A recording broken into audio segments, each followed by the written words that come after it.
Greta, first of all, welcome. What are your takeaways from this 400-page redacted report?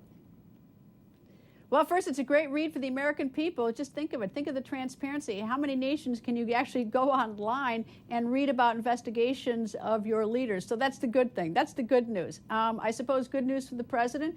There are going to be no more indictments. At least that's how I read this. Criminal indictments. So the criminal phase is over, officially over.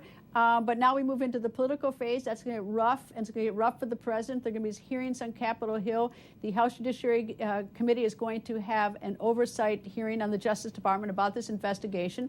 And, of course, then we go into 2020. And I'll tell you is that the Democrats are going to hit the president over the head with this, with all the stuff in it that is not attractive to the president. And meanwhile, the Republicans are going to do the flip.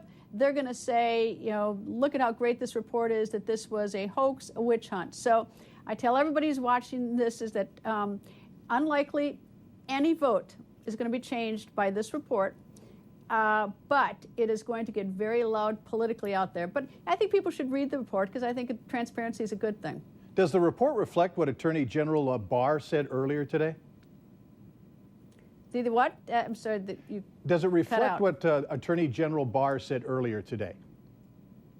Well, he didn't really say much today, I mean, in terms about the report. What he did say is they looked at 10 instances of whether or not there was obstruction of justice by the president. He and Mueller did, and they concluded that there was not enough evidence to prove the crime or to prove a crime.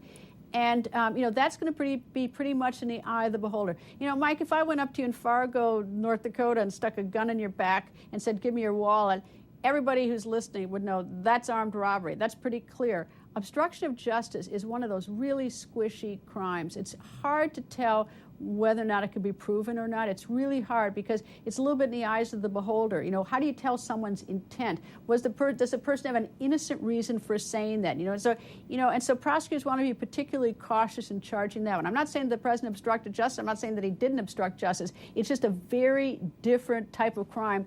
And I thought it was very interesting, but that'll be in the report. And I think that's what people should look at because, people will be talking about this, and they should know what it is and be prepared to respond accordingly and to at least engage in the robust discussion about it.